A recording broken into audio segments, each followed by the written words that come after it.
शेर्पा आणि लीडर ह्याच्यामध्ये थोडा फरक असतो. शेर्पा नेहमी त्याचे सोबत जे आहेत त्यांच्या सोबत पण शक्ती तुम्ही तुमच्यासाठी वापरायची. IASचा प्रवास, ॲडमिनिस्ट्रेशनचा प्रवास तो एक शिखर होता. एक्सपिरियन्स आणि नॉलेज हे सगळं घेऊन ह्याचं करायचं का? तुम्ही लोकांसाठी केलं पाहिजे. जीवन फक्त जगण्यासाठी नसतं, पण काही समाजाला देण्यासाठी पण असतं. पण मानव म्हणून तुम्ही स्वतः कसं जगता? लोकांना एकमेकाला भेटून काय म्हणतात, कसे आहात, हाऊ आर यू? मी विचारतो, आनंदित आहे का? Are you happy? युग बदलला, टेक्नॉलॉजी बदलली, पण तेव्हाचे प्रॉब्लेम वेगळे होते आणि आजचे प्रॉब्लेम वेगळे आहेत, पण स्ट्रेस लेवल तेच होतं. त्याला तुम्ही ह्या चष्मेतून बघू नका. त्याची शक्तीचा व्यवस्थित वापर करा. तो तुम्हाला लीड करणार आहे उद्या. माझ्याकडे आलेले लोक काही दिवसानंतर मला सांगतात, "हो साहेब, माझी सिगारेटची सवय गेली होती." माहीत नाही आतूनच असं वाटतं, की त्यांना आता चव लागत नाही मला त्याची.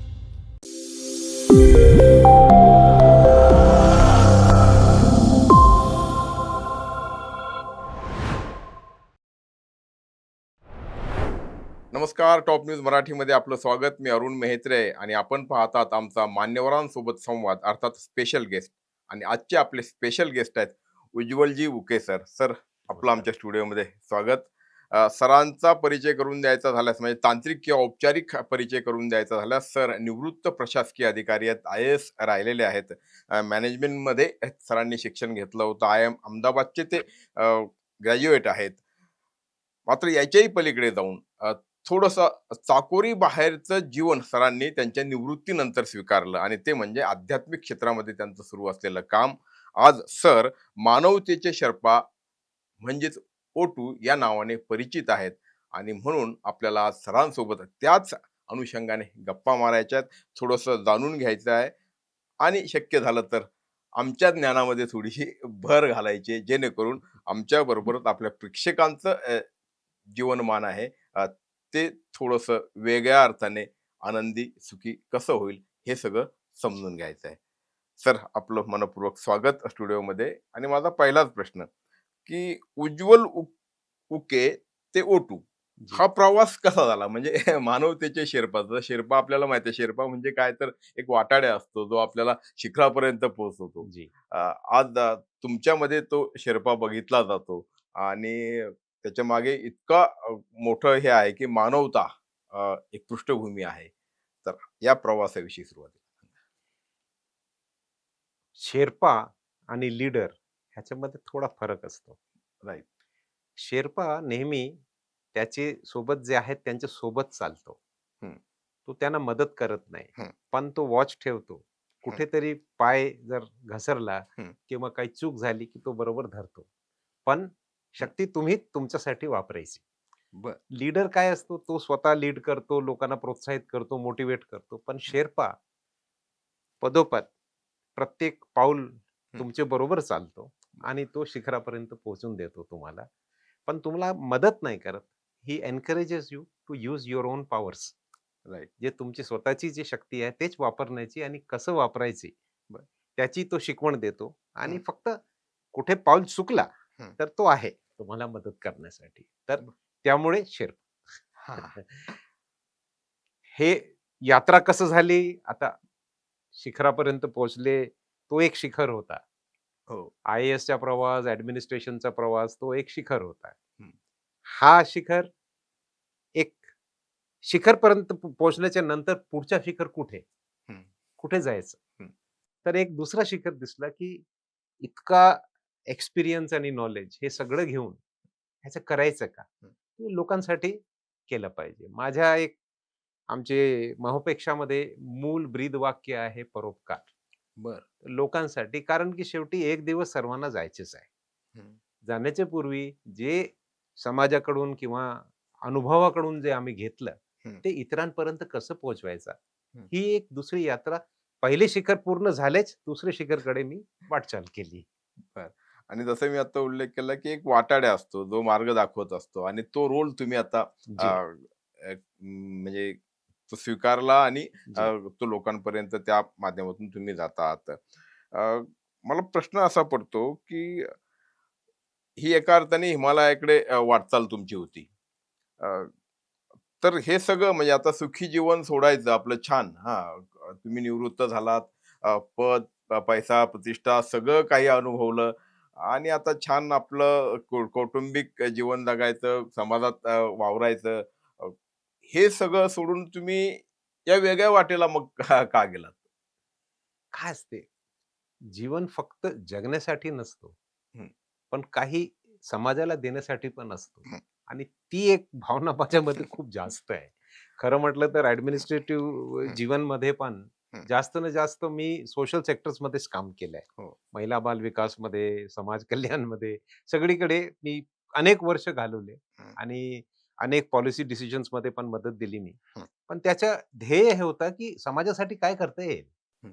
शेवटी आनंद आणि खरं सुख कुठे मिळतो? बरं, ते भौतिक वस्तूमध्ये मिळत नाही. ते बरं, कोणासाठी काही केलं, की ते आत्मीय सुख मिळतं.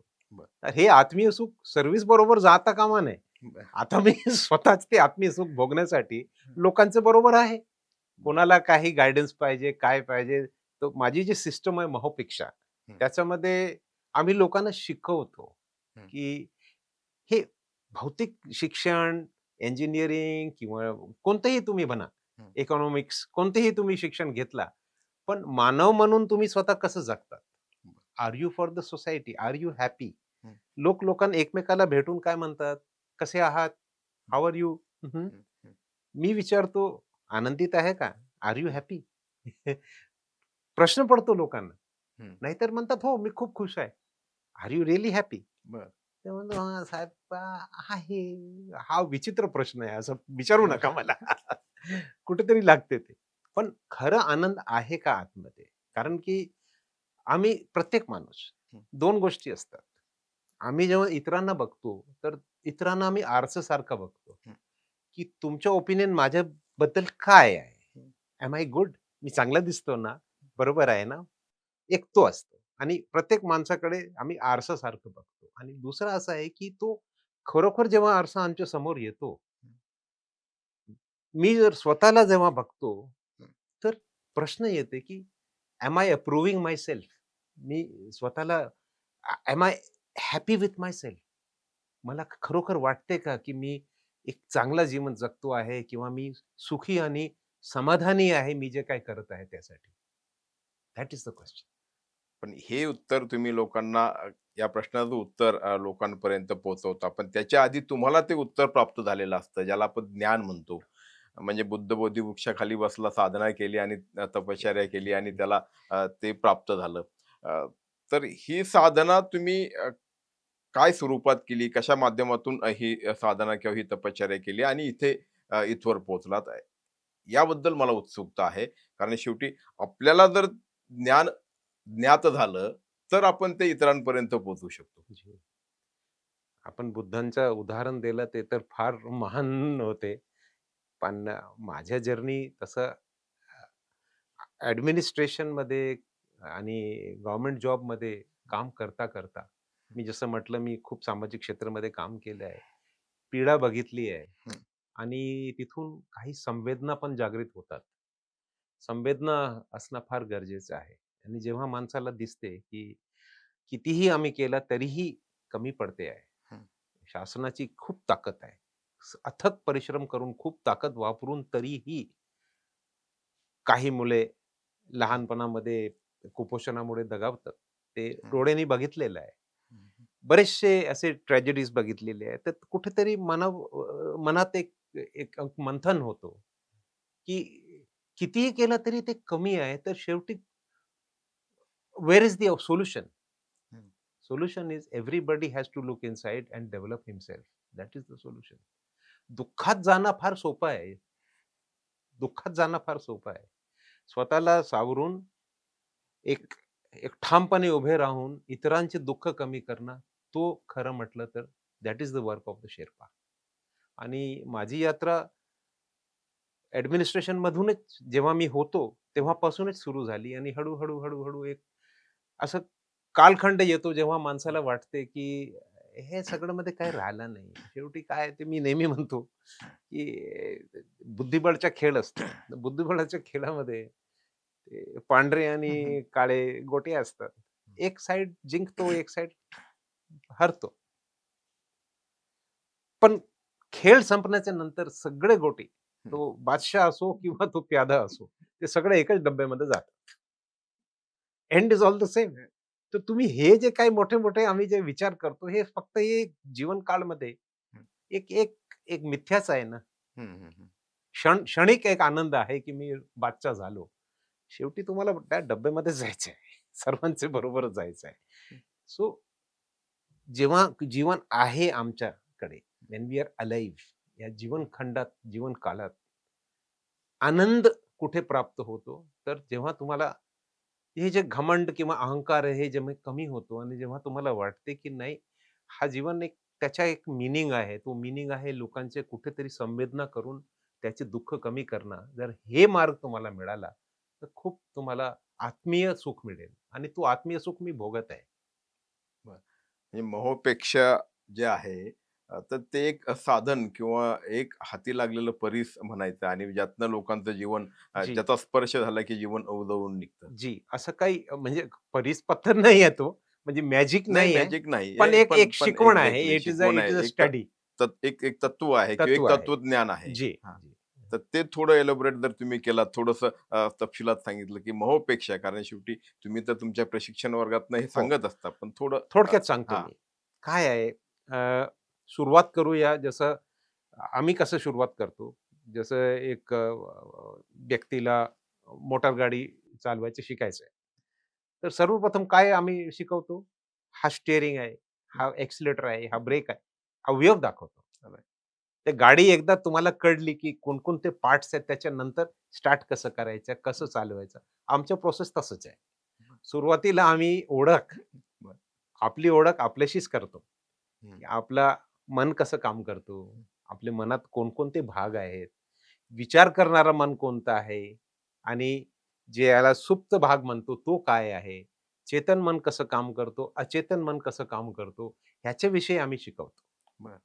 आणि एकदा तुम्हाला स्वतःची पूर्ण जाणीव झाली, ह्या मोटर गाडीची किंवा हे विमानाची, त्याच्यानंतर तुम्हाला ते विमान उडवता येतं. तर त्यानंतर आम्ही शिकवतो, की हे अचेतन मन जो आहे, तो फार मोठा आणि जबरदस्त, त्याच्याकडे खूप भरपूर शक्ती आहे. हे जे आम्ही इमोशनल माइंड म्हणतो, ज्याला दुःख होतो, ज्याला आनंद होतो, हे सगळं चेतन मन आहे. बरं. सध्या आम्ही चेतनावस्थामध्ये आहोत. बरं. तुम्ही जागृत अवस्थात आहेत. हं. पण रात्री जेव्हा तुम्ही झोपले, हं. तेव्हा तुमच्या अचेतन मन सुरू होता. चेतन मन झोपला होता. बरं. चेतन मन त्याचे सगळं वेदना, आनंद, हसी, सगळं हास्य घेऊन तो झोपतो. पण अचेतन मन सुरू राहते. अचेतन मन तुमची हृदयगतीला चालवतो, तुमचे पाचन क्रियाला चालवतो. ते सगळं त्याची ऑटोमॅटिक सिस्टम आतमध्ये सुरू असते. तो कधी झोपत नाही. चेतन मन झोपतो. बरं. सकाळी उठले, की लगेच तुमची चिंता, तुमचे आजचे काय कार्यक्रम आहे, दगदग, हं. जेवणची व्यवस्था काय करायची, कुठे पाणी घ्यायचं, चहा घ्यायचं की नाही, हे सगळं तुमचे चेतन मनाचं काम आहे. बरं. चेतन मन तुमच्यासाठी तुमची प्रोटेक्शन करतो. दुसरा तुमच्यासाठी खान आणि पान, म्हणजे जेवण, हं.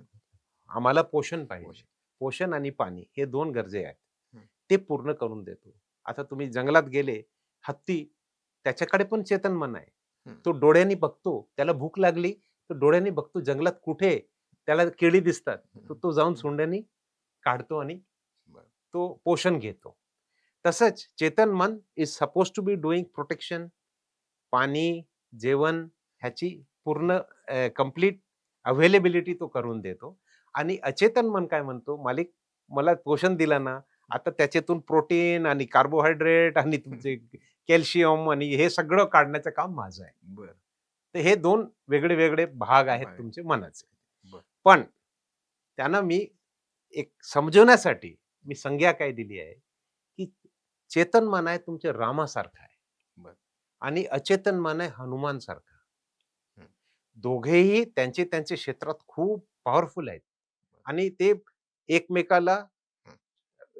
म्हणजे करून किंवा सिनर्जी घेऊन काम करतात. सीते कुठे आहेत? लंकापर्यंत कोण गेले? हनुमान गेले. हं. त्यांनी पत्ता काढला. आणि त्यांनी फक्त मार्ग दाखवला श्रीरामला, की तुम्ही इथे जाऊ हं, शकतात. हं. इथून गेले तर सीता मिळेल. तर मार्ग दाखवणार हनुमान आणि चालणारा श्रीराम. तर चालणारे जर श्रीराम असतील, हं, तर चेतन मन अचेतन मनवर हं, त्यांचे जे एक तालमेल आहे, ते परफेक्ट होणं गरजेचं आहे. हं. आम्ही 90% फक्त चेतन मनवर डिपेंडंट राहतो. हनुमानाची शक्तीचा बरं, वापर करत नाही. बरं. आणि हनुमानाला काय वरदान होता? हं, त्यांना एक शाप दिला होता ऋषींनी, की बाबा तू सूर्य गिळण्यासाठी गेला होता तो. तर त्याला सांगितलं, की "अरे बाबा ह्याची शक्तीचा विसर पडावा ह्याला. हं. फक्त श्रीराम आठवण देतील, तेव्हा त्याला शक्ती वापरता येईल." बरं, तर हे जे अचेतन मनची जी शक्ती आहे ना, जोपर्यंत चेतन मन त्याला आठवण देत नाही, तो शक्ती वापरत नाही. बरं. तर हे जे आमच्या आतील जे अचेतन मनची जबरदस्त शक्ती आहे, त्याचा वापर कसं करायचा, त्याला जागृत कसं करायचा, हा मेन पोर्शन आहे बरं. भावपेक्षा. आणि मग तो आपल्याला दुःखापासून दूर नेतो का? म्हणजे दुःखाचं कारण आणि त्याला उपप्रश्न माझा असा आहे, की मग चांगला वाईट म्हणजे व्यक्ती चांगली असते, वाईटही असते. पण सगळ्यांनाच या दुःखाला सामोरं जावं लागतं बघा. बरोबर आहे. सांगतो तुम्हाला.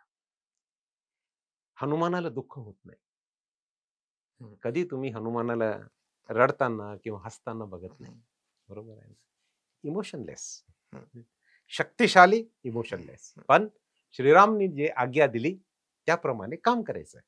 हं, फक्त त्याच्यात ड्युटी आहेत. शक्तिशाली आहे, पण आज्ञाधारक आहे. हं. बरोबर आहे. चेतन मनमध्ये सगळं दुःख, आनंद सगळं जे आम्ही अनुभवतो, ते चेतन मनमध्ये अनुभवतो. तुम्ही जेव्हा झोपलेले असतात, तुम्हाला दुःख होत नाही, तुम्हाला आनंद पण होत नाही. तुम्ही स्वप्नाचे विश्वमध्ये असतात. जेव्हा तुम्ही जागे होतात, त्याच्यानंतरच तुम्हाला हे दुःख किंवा आनंद किंवा अँक्झायटी, स्ट्रेस हे सगळं तुमची चेतन अवस्थामध्ये आहे. तर ही जी इमोशन्स आहेत, ते चेतन मनचे आहेत. इमोशनलेस इज दी अचेतन मन. तर अचेतन मनला जागृत करून जर तुम्ही सोबत घेतला, तर तो तुमचे कारण की चेतन मनला जे इमोशन्स आहेत ते कधी-कधी त्याला बॅरियर्स क्रिएट करतात. तर त्याच्यातून तुम्हाला मार्ग काढायचा असेल, तर अचेतन मनला जागृत करता येतो अँड बरं. It is not difficult. सोपं आहे. फार इतकं काही रॉकेट हो. सायन्स नाहीये. मी खूप एकदम सिंपल पद्धतीने शिकवतो बरं. आणि माझ्याकडे येणारे प्रत्येक म्हणजे लहानतम माझ्याकडे 13 वर्षाचा मुलगा आला होता आणि सर्वात मोठी माझ्याकडे एक आजीबाई आली होती 90 वर्षांची. आणि आजीबाई खरं म्हटलं तर ती फार शिक्षित नव्हती. तिला फक्त सही करता येत होतं. माझ्याकडे आली आणि म्हणाले, की "साहेब मला आपले हे कोर्स अटेंड करायचे आहे. तर माझी एक शर्त आहे." मी म्हटलं, "काय?" म्हणे, "मी खाली बसणार, मी खुर्चीवर बसणार नाही. मला दिवसभर खुर्चीवर बसता येत नाही." तिच्यासाठी मी गादी अरेंज केली. ती खाली बरं. बसली आणि 2 दिवसाच्या नंतर कोर्स संपल्याच्या नंतर सर्वात जास्त मार्क्स म्हणजे आमची बरं. तोंडी हो. आम्ही जे विचारतो ना, हं. सर्वात जास्त मार्क्स तिला मिळाले. म्हणजे माझ्याकडे डॉक्टर्स, प्रोफेशनल सगळे सी-ए सगळे होते. बरं. त्यांच्यापेक्षा जास्त तिला कळलं. सो हो. धिस इज द ते मिरेकल. बरोबर. म्हणजे age is not a limit, but this is how understanding comes up and तिने सुरुवात केली त्याची हाऊ टू यूज दी अचेतन मन. स्वास्थ्य बरं झाला. लॉट ऑफ बेनिफिट्स कम. पण हे मला प्रश्न असा पडतो, की हे वास्तवापासून दूर जाणं नाही का? मग त्यातनं पलायन नाही का? कारण आपण ठीक आहे, चेतन मन तुम्ही म्हणताय ते जागृत करायचं आणि त्या माध्यमातून इप्सितापर्यंत पोहोचायचं हे आहे. पण दैनंदिन जीवनामध्ये माणूस हे काही टळत नाही ना. मी बाहेर पडलो तर मला वाहतूक कोंडी लागते. मी बाहेर पडलो तर कोणीतरी मला भांडण करतो कुठे म्हणजे किंवा मी काहीतरी कुठेतरी अगदी रस्त्यावरती पाणी पिलं तर मला असं वाटतं, की मला फूड पॉइझनिंग होईल का काय? मी आजारी किंवा अनेक दुःख. मग कुणाला कर्जाचा हप्ता असतो, कुणाचं कर्ज थकलेलं असतं, कुणाचं आणखी कुठलीतरी आई असते, स्पर्धा असते, कोण नोकरीत असते, बाहेर असते. हे सगळं जे आहे तर आणि यातून मग आपण दूर पळायचं त्याला सामोरं जाण्याऐवजी. अ, ग हे नाही. हे वास्तवापासून दूर जाणं नाही का? नाही, हे नाही, दूर पलायन नाही. जाण्याचा प्रश्नच नाहीये. बरं. फक्त एक्झाम्पल देतो तुम्हाला. हं, तुम्हाला इथून जर 15 किलोमीटर लांबीवर जायचं आहे, तुम्ही पायी जाऊ शकता. हं, असं काही नाही. पण तुम्ही सायकलवर पण जाऊ शकता. हं, गाडीमध्ये पण जाऊ शकता. हं. हेलिकॉप्टर असेल, हेलिकॉप्टरमध्ये जाऊ शकता. माझं म्हणणं आहे, की तुमच्याकडे इतकं मोठा जबरदस्त हेलिकॉप्टर आतमध्ये असलाय, तर त्याच्या मदत का घेत नाही? पायी जायची काय गरज आहे? It is your power. माझा नाही आहे, मी काय देत नाही, तुमच्याकडेच आहे. तर तुम्ही तुमची शक्तीचा वापर जर करत नसतील हं. तर कसं मी तुम्हाला शिकवणार ही शक्ती जागृत कसं करायची आणि कसं वापरायचं. बरं. तेच आहे माझं काम. I am a Sherpa. You have to climb. तुम्हाला माउंट एव्हरेस्ट पर्यंत जायचं आहे, फक्त तुम्हाला पडू देणार नाही खाली. बरं. गाईड करणार, सोबत चालणार. लीड नाही करणार, Lead. समोर नाही जाणार मी तुमच्या. तुम्हाला सांगणार की तुम्ही पुढे चला, मी आहे. तुम्ही असं म्हणताय की freedom begins your belief ends. Yes. आणि श्रद्धा आणि संघर्ष कसं समजून घ्यायचं हे म्हणजे मला हे थोडस जरा म्हणजे जिथे स्वातंत्र्य सुरू होतं कुठे तर जिथे तुमची श्रद्धा संपते. बरोबर आहे. तर मला माझ्या श्रद्धा हा हे म्हणजे खूप अंधश्रद्धा. माझं काय अंधश्रद्धा म्हणणं आहे, कोणतीही गोष्टीमध्ये मिसबिलीफ. हां, अंधश्रद्धा अंधश्रद्धा. ठेवणे किंवा कोणतीही गोष्टीवर तुम्ही अंधश्रद्धा ठेवली, तर तुमच्या दोघेही म्हणजे चेतन आणि अचेतन मन तो त्याच्याकडे डायव्हर्ट होईल आणि ते स्वतःची शक्तीचा वापर करणार नाही. बाहेरील शक्तीवर माझा विश्वास आहे, ते मला मदत करतील, तुम्ही मला मदत करणार, तुम्ही हे कुबडे घेण्यासारखं आहे. जेव्हा तुमच्याकडे स्वतः इतका मोठा तुमच्याकडे जनरेटर, डायनामो सगळं आहे, शक्ती क्रिएट करणारं इंजिन आहे, तर ते इंजिन का तुम्ही बंद करून दुसऱ्याची इंजिन वापरतायत? Why outsource? बरं. Your engine is the same as everybody else. इतरांचे पण जे जनरेटर आहे तुमच्यामध्ये पण आहे. काही लोक वापरतात, काही लोक वापरत नाही. ज्याने जास्त वापरलं तुम्ही त्यांच्याकडे बघून म्हणतात थोडा एनर्जी इथे द्या. तुमच्याकडे आहे ना, जागृत करा ना. Everybody has the same. तुमच्याकडे बघा 2 हात आहेत, 2 पाय आहेत, तसंच इथे जे मन आहे सेम साईज आहे. फरक नाही. मवापेक्षा नेमकं काय सांगतात ते ध्यान पद्धत आहे की जीवन पद्धत आहे? जीवन पद्धत आहे. हं. प्रॅक्टिकल आहे. मी सकाळी टी-शर्ट घालून मी पार्कमध्ये जातो. बरं. मी फिरतो. हं. दैनंदिन जीवन माझा नॉर्मल आहे. बरं. हा ड्रेस माझ्या जेव्हा मी शिकवतो, तेव्हा मी घालतो. जसं एक ऑपरेशन थिएटरमध्ये डॉक्टर पर्टिक्युलर गाऊन टाकतात हं. किंवा पायलट एक युनिफॉर्म टाकतो. हा माझा युनिफॉर्म शिकवण्याच्या वेळेचा आहे. Otherwise I am normal. तर इट इज अ जीवन जगण्याची पद्धत आहे ती. आय एम माझं काय म्हणणं आहे, की तुम्ही दैनंदिन जीवनमध्ये बिना काही फार जास्त कष्ट न करता जर तुम्हाला आनंद मिळत असेल, तर काय हानी आहे? आणि आजच्या जीवनामध्ये एक इनसिक्युरिटी आहे, अनिश्चितता आहे, म्हणजे असुरक्षितता, अनिश्चितता. तर या आजच्या काळामध्ये हा जो समाज आहे आपला, ही जी काही मानवजात आहे, ती नेमकी कुठल्या फेजमधून जाते? म्हणजे आपण आधी पूर्वी ऐकलं, की बाबा एक विशिष्ट कालखंड असायचा, मग आपण त्याला युग म्हणायचो. मग ते काय कुठलं द्वापार युग, कलयुग वगैरे, वगैरे. तर पण आजचा हा जो काळ आहे, की हे सगळं काहीतरी वेगळं आणि विचित्र चाललंय असं वाटतंय बघा. अ, म्हणजे अगदी सुरुवात आपल्या घरापासून स्वतःपासून होते, तर मग ते वैश्विक पातळीवरती देखील म्हणजे जसं आपण आज बघतो आहोत, की काय जगात चाललंय. म्हणजे कोण कुणावरती टॅरिफ लादतो, कोण कुणावरती शस्त्रास्त्र, अण्वस्त्र धाडतोय. तर अशा पद्धतीचं वातावरण आहे. हा समाज, ही मानवजात कुठल्या फेजमधून चालली? मेसोपोटामियामध्ये हं. हजारो वर्षापूर्वी हं, हं. एक टॅबलेट मिळालं. त्यांचे क्युनेफॉर्म रायटिंग व्हायचे.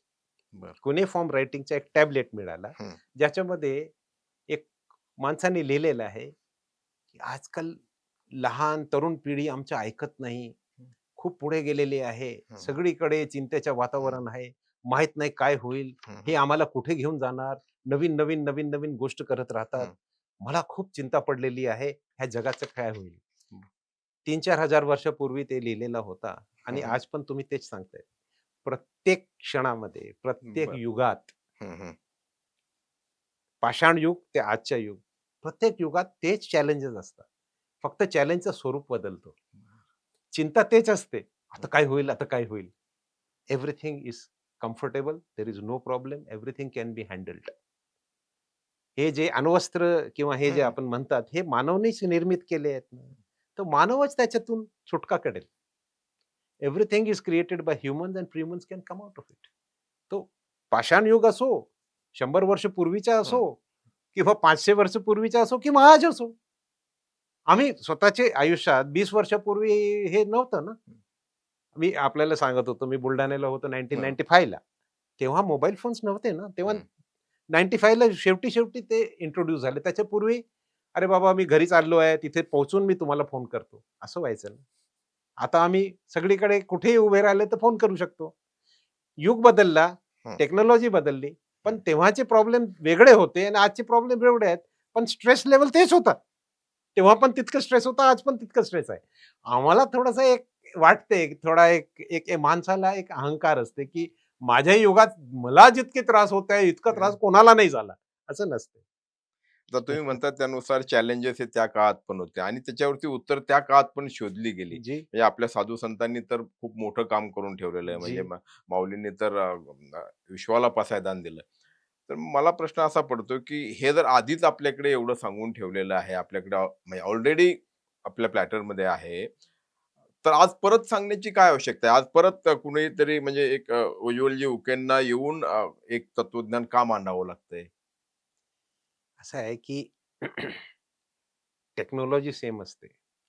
विमान राईट ब्रदर्सनी जेव्हा हं, इन्व्हेंट केला, हं. तेव्हा त्यांचे विमान बायप्लेन होता. त्याच्यानंतर सिंगल प्लेन हो, झाले, हो, फिक्स्ड विंग प्लेन झाले. हो. आज जेट आले. वर्ल्ड वॉर 2 मध्ये प्रॉपेलर प्लेन्स होते. हं. त्याच्यानंतर जेट इंजिन आले. आज मोठे-मोठे विमान झालेले आहेत. विमान प्रिन्सिपल सेम आहे, पण जसं-जसं चेंजेस येतात, तसं-तसं त्याच्या युगाप्रमाणे तुम्हाला ते शिकवण थोडीशी ॲडजस्ट करावी लागते. तोच आहे. आणि आजच्या युगात जो प्रमुख घटक आहे तो म्हणजे आजचा तरुण. जी. बऱ्याचदा तरुणांविषयी बोलताना, की हा युजलेस तरुण आहे, असं बोललं जातं. म्हणजे पण मी त्याकडे वेगळं, की हा युजलेस नाही तर युज्डलेस आहे. म्हणजे त्याचा वापर योग्य पद्धतीने होत नाही. युज्डलेस असा. या तरुणांना तुम्ही काय सांगाल? कारण काही झालं तरी त्या दोष सर्वाधिक कुणावरती ठेवला जातो. खरं तर ती मोठी ताकद आहे. तुमच्या तरुणांनाच धारेवरती धरलं जातं. तरुण ही फार मोठी ताकद आहे हो. आणि त्याला सर्वात जास्त शिवा कशासाठी आम्ही देतो? जो जास्त ताकदवर असतो ना, त्याला जास्त त्याला शिव्या जास्त दिल्या दिले जातात. ज्या वृक्षामध्ये हं, हं, फल लागलेले आहे, हो, लोक त्याच्यावर दगड मारतात. हं, ज्या हं, वृक्षामध्ये फल नसतात ना, कोणी दगड मारत नाही. तर ही पॉवरफुल शक्ती आहे हं, आणि ह्याचा योग्य वापर केलाच पाहिजे. हं, आम्ही त्यांना आमचे हं, जुने म्हणजे आज तो 18 वर्षाचा आहे. हं, तुम्ही जेव्हा 18 वर्षाचे होते, त्या परिभाषामध्ये त्याला फिट करण्याचे प्रयत्न करतायत. हं, आम्ही सर्व तेच करतो. अरे भाई हमारे ज़माने में ऐसा होता. तो तुम भी ऐसे ही करो. आम्ही विसरतो, की आज तो आम्ही 20 वर्षाचे नाही आहोत. 40 वर्षाचा कालखंड गेलेला आहे. आज तो जरी 20चा असेल, पण तुमच्या 20 आणि ह्याचा 20 वेगळा आहे. त्याच्यामध्ये 40 वर्षाचं अंतर आलेलं आहे. Technology has changed, life has changed, thoughts have changed, everything has changed. Right.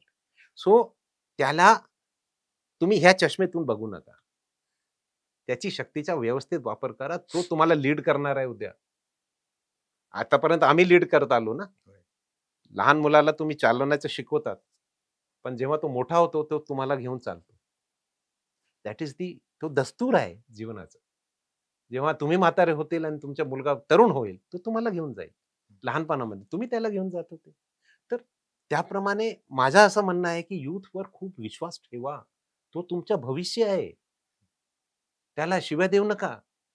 भविष्य घडण्यासाठी त्याला एक मोकळा मार्ग द्या.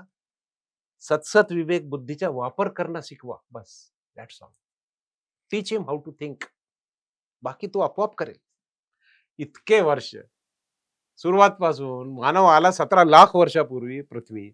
17 लाख मध्ये प्रत्येक जनरेशननी पुढे-पुढे जाऊन आज आमच्याकडे आता इथपर्यंत आम्ही पोहोचलो ना. तर प्रत्येक युथनी दगा नाही दिला ना, पुढे नेऊन घेऊन गेले की नाही. तर हा युथ पण घेऊन जाईल.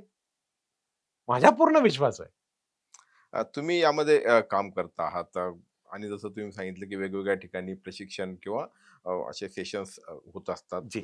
अ, पण आज जर बघितलं तर आपल्या देशात किंवा जगभरात असे अनेक लोक आहेत जे वेगवेगळ्या पातळीवरती वेगवेगळ्या माध्यमातून वेगवेगळ्या प्रकारचं वेगवेगळ्या स्वरूपाचं काम करतायत.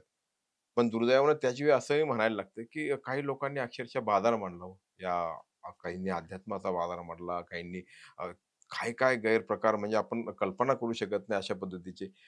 तर यालाही कुठेतरी ते कसं नियंत्रणात आणायचं किंवा म्हणजे शेवटी ठीक आहे माणूस आहे पण एवढा त्याला आपण म्हणजे तो शब्द वापरू नये आपण अशा या संभाषणामध्ये पण खूप वेगळ्या मार्गाला जातोय, समाजाला घेऊन जातोय अशा पद्धतीचं चित्र हे हे बघ, वास्तव आहे. वास्तव तुम्ही म्हणतात, वास्तव असं आहे साहेब. अवयव विकणारे डॉक्टर पण असतात, पण डॉक्टर कोटणीस सारखे डॉक्टर पण असतात. एकच युगमध्ये Right. दोघे सर्व्हाइव्ह Right. करतात ना. हं. आणि हळूहळू तुम्ही बघा, जे वाईट आहेत ना, ते हळूहळू बाहेर निघतो. हं. आणि जे चांगले लोक, आज आम्ही डॉक्टर कोटणीसला आठवण ठेवतो त्यांची, बरोबर आहे की नाही? हं. ज्यांनी चांगले काम चांगलं केले काम त्यांनाच केलं. आम्ही त्यांची हो. आठवण करतो. युद्धकाळात ज्या काम हां, केलं. ज्या लोकांनी वाईट काम केले त्यांना कुठे आठवण ठेवतो तुम्ही? आज मी जर तुम्हाला सांगितलं 4-5 लोकांचे नाव सांगा, तुम्ही नेहमी चांगले लोकांचे नाव सांगा. विलेन लोकांचे नाव नाही तुम्हाला आठवण येत. समाज नेहमी हळू-हळू जे वाईट आहे त्याला काढतो आणि जे स्वच्छ आणि निर्मल आहे त्याला जिवंत ठेवतो. तेच चेतना आहे. तुम्ही हे नेहमी सांगत असता. आज आता शेवटी म्हणजे अगदी आपण या गप्पांच्या समारोपाला, की हे जे काही ही मुलाखत किंवा ह्या गप्पा जे प्रेक्षक आमचे आज ऐकतायत, पाहतायत किंवा नंतर पाहतील, त्यांना तुम्ही काय सांगाल? त्यांनी यातनं काय घेऊन जायचं आहे? त्यांच्या मनामध्ये, त्यांच्या डोक्यामध्ये माझा एकच संदेश आहे. जे तुमच्यामध्ये जे मोठा जनरेटर आहे ना, जे शक्ती आहे ना, त्याला जागृत करा. त्याचा वापर करा. आम्ही फक्त 10% वापर करतो. 90% मोस्टली लोक वापरत नाही. तुम्ही ते जागृत केलं ना, तर तुम्हाला आनंदी जीवन जगता येते. काही प्रॉब्लेम नाही. तुम्हाला तुमचे आपोआप तुमचे सवय जे काही असतात, लोकांना वाईट सवय असतात. माझ्याकडे आलेले लोक काही दिवसानंतर मला सांगतात, "हो साहेब, माझी सिगारेटची सवय गेली हो साहेब." माहित नाही, आतूनच असं वाटते, की त्याला आता चव लागत नाही मला त्याची. ठीक आहे ना. तर एकतर म्हणजे अचेतन मन खूप मदत करतो. आतून तुम्हाला जागृती निर्माण करेल तो. तुम्ही फक्त त्याला तो सुप्त अवस्थेतून त्याला जागृत करायचं. तो तुम्हाला गाईड करेल. आणि ते शक्तीचा वापर करा. तेच माझं म्हणणं आहे. ते तुमच्याकडे आहे. कुठे म्हणजे मी शेर्पा आहे. मी काय माझ्याकडे आले आणि मी तुम्हाला काहीतरी आशीर्वाद दिला असा होणार नाही. मी तुम्हाला गाईडन्स देणार. पण शेवटी शक्ती तुमची, तुम्हाला वापरायची आहे. वापरा ना. लाईफ स्किल्स तुम्ही फक्त वापरायला पाहिजे. येस. तुम्ही आनंदाकडे किंवा सुखी जीवनाकडे तुमचा प्रवास डेफिनेटली सुरू होतो. होणारच.